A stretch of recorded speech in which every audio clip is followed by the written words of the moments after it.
Well,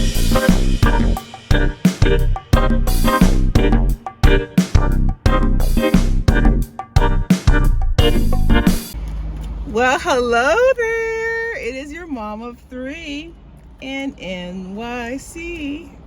And I'm back with another video. Yay!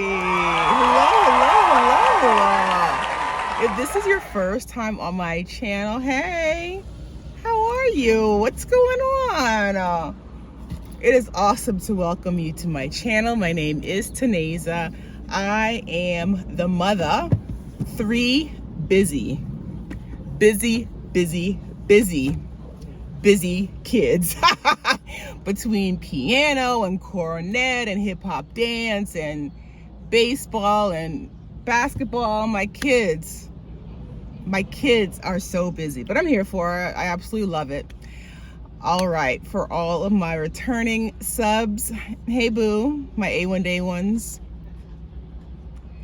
If you want to be part of my YouTube family, all you have to do, my tribe, is subscribe. And I want to thank all of my new subscribers. Thank you for your support, for being part of the growth of my channel.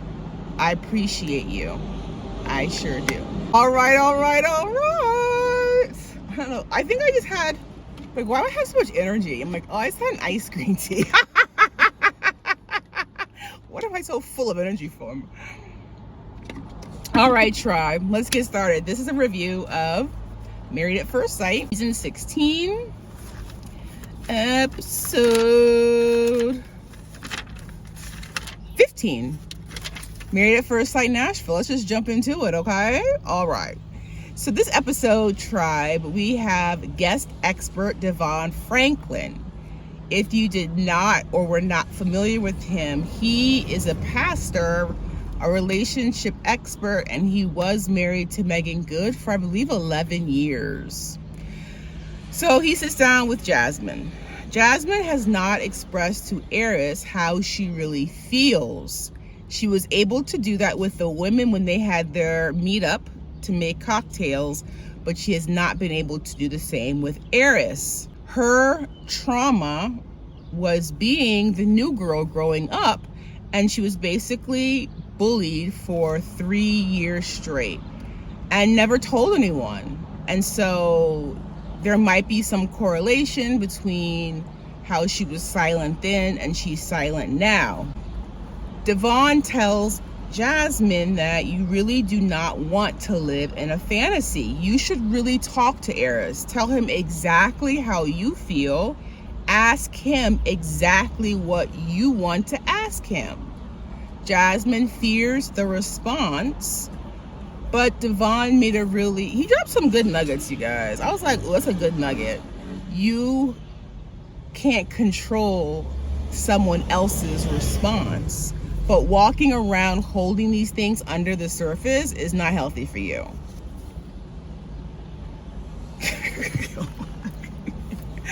You guys, why in my notes do I have, does Devon have a crush on Jasmine? Ooh, Devon, she's a married woman. The way he was looking at her, the end of that little talk, I was like, oh no, don't say it ain't so. She is married. Hands off, Devon. Nicole and Chris. I am really sorry to say this early into my recap. Chris looks depressed again. He looks depressed, you guys. He looks depressed. He goes to Nicole. Chris wants to make sure that, she's doing a lot of work on herself, and he wants to make sure that he's doing what she needs him to do. Nicole tells Chris, when I say I need space and alone time, don't let me have that. Nicole, Chris is confused and so am I. Me, Taneza, am thoroughly confused. We're both confused, Chris. You're not alone. She tries to explain, Nicole, that men in her life have not wanted to help her through issues that she's had. But Chris reminds her, he's here for the long haul and he's not going anywhere. Kirsten and Shaquille.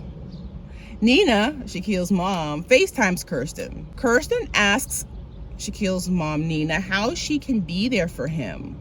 Nina, I wrote down word for word. You need to be more supportive. She tells Kirsten that she should have joined him that past weekend on his work trip and that he's really, really, really hurt behind that. Kirsten says that she is being supportive, that she sends him affirmations throughout the day. I have in my notes, girl, text may not be enough. he needs more than texts. More than texts. Gina and Clint. Clint is cooking catfish po' boys. Clint loves cooking for the people that he cares about. And Gina says that I care about him. He has a massive heart. Devon meets with Airris. The lack of physical attraction is the biggest issue for Airris. Devon asks Airris, what is appealing about Jasmine? Airris tells Devon it's her passion for her career. So she's a calming presence. He appreciates that about her. Devon asks Airris, do you want to become more attracted to her? He said yes. They talk about Airris's job, and Devon asked a really good question.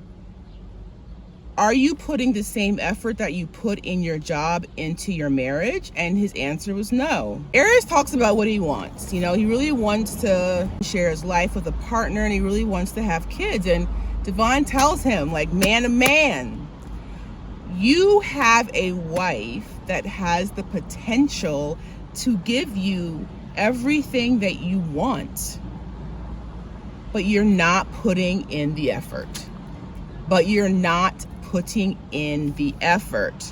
You must ask more questions. You must communicate. You must break the ice. You must take initiative.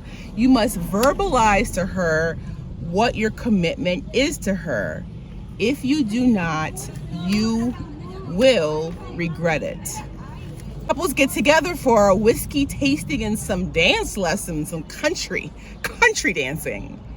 They share how their meetups went, males and females.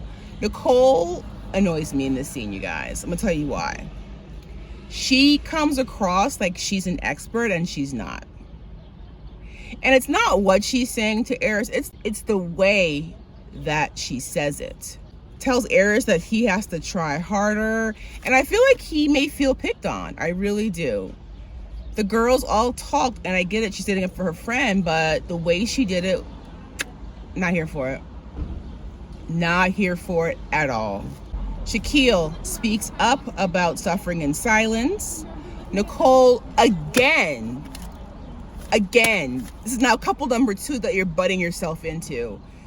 Nicole speaks for Kirsten by saying that she does want to be supportive. Shaquille walks away from the table and Kirsten follows him, which was absolutely the right move. And Shaquille explains that it's no longer a want, it's a need. The support that he needs. He found out that he's not going to be graduating on time and he needs for her to be by his side. Kirsten tries to reassure Shaquille that they're in this together. Shaquille does not look reassured, tribe. Not at all.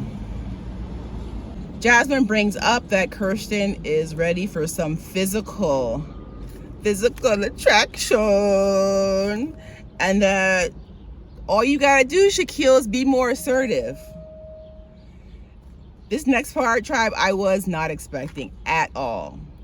Shaquille announces to the entire group, all couples present, he and Kirsten have consummated their marriage.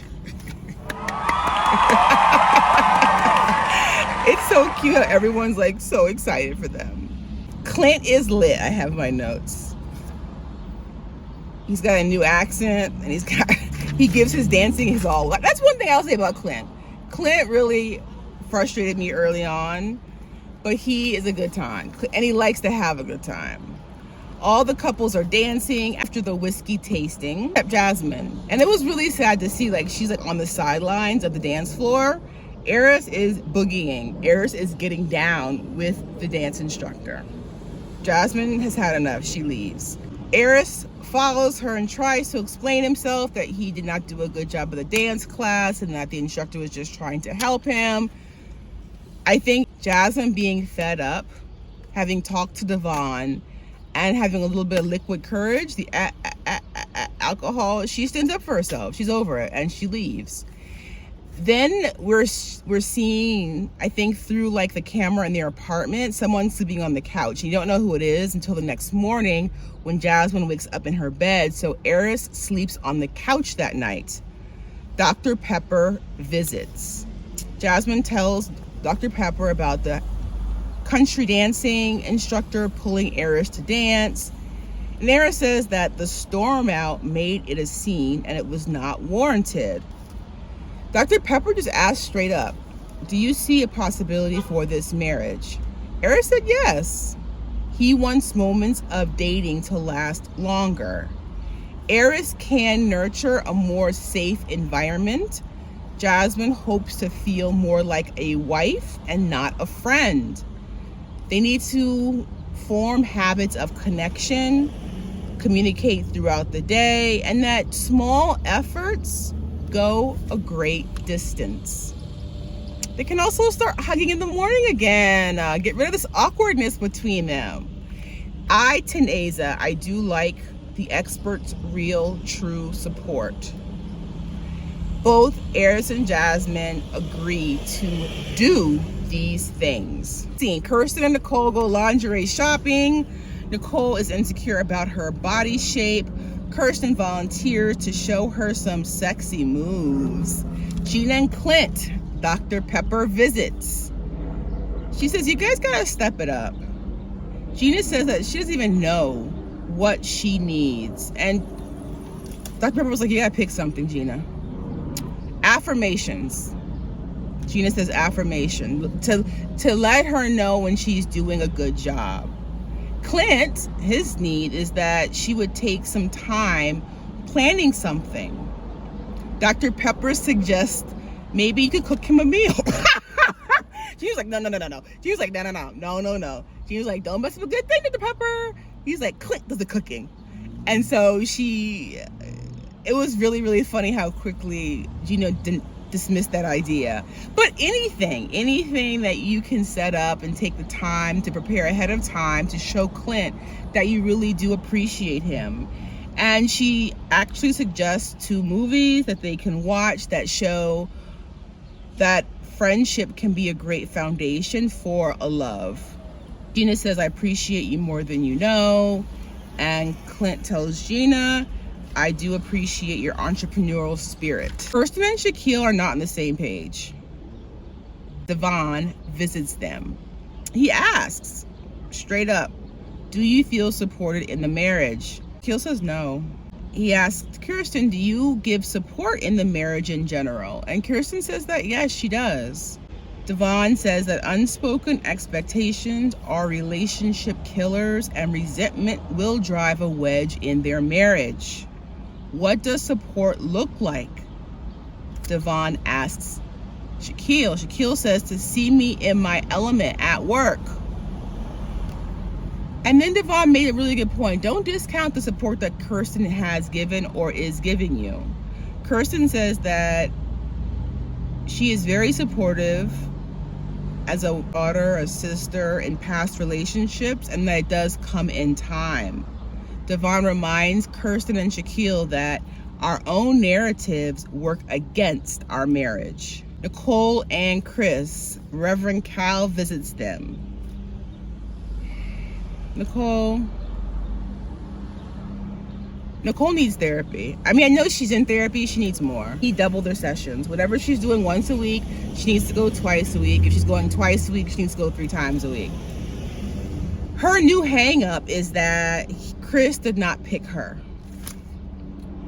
Pastor Kyle's like, what are you talking about?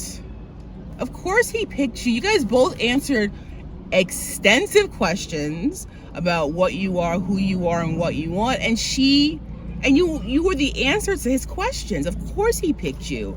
And he tells Nicole, like, this is self-sabotage. You gotta stop. Nicole, just sit there and enjoy what you have. Chris is into you. enjoy it.